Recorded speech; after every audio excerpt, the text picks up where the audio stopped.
শহরের কোলাহল মুক্ত। এখানে বাঙালি ও বাঙালি সবাই আসে।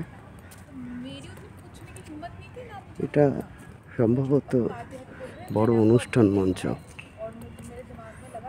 এখানে দুর্গাপুজোর সময় নানা রকম সাংস্কৃতিক অনুষ্ঠান হয়।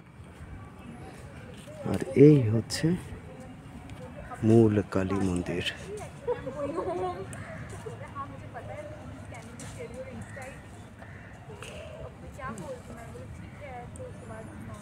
দিল্লিতে সবচেয়ে ভালো বিষয় হলো কমিউনিকেশন এবং রাস্তাঘাট খুবই ভালো। বাসে মহিলাদের টিকিট লাগে না। সারা দিল্লিতে এটা একটা বিরাট সুবিধা। আর বাসও খুব ফাঁকা থাকে। মেট্রোর ভিড় খানিকটা থাকে, কিন্তু মেট্রোর ভাড়া কলকাতার তুলনায় একটু বেশি। কিন্তু দুটোই সমানভাবে ভালো চলাচল করে। আমরা বাসটাকেই বেশি প্রেফার করছি, কারণ বাসে দেখতে দেখতে যাওয়া যায়, আর মেট্রোয় ঢুকে গেলে তো পুরোটাই অন্ধকার। যার জন্য আমরা মেট্রো ছেড়ে চেষ্টা করছি যতটা পারি বাসে অথবা অটোয় যেতে। অটোর এখানে রাস্তাঘাটে কোনো বিধি নিষেধ নেই।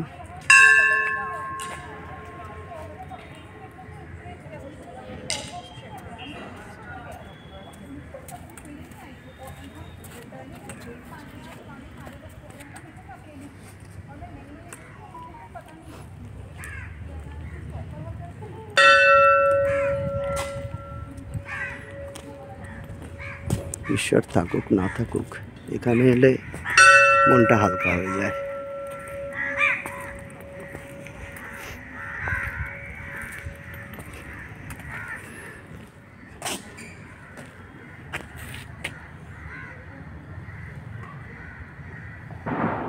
অনেকটাই প্রাচীনকাল থেকে তৈরি হয়ে আসছে।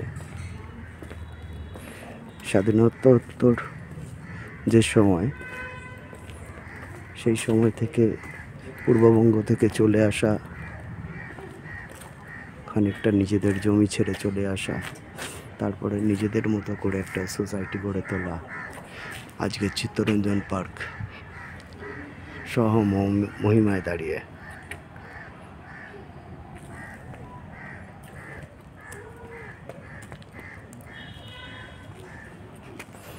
এটি শিব মন্দির।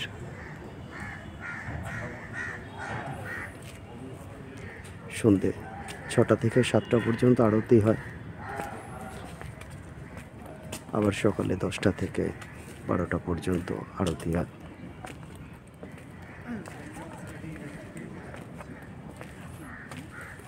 আকন্দ ফুলের গাছ।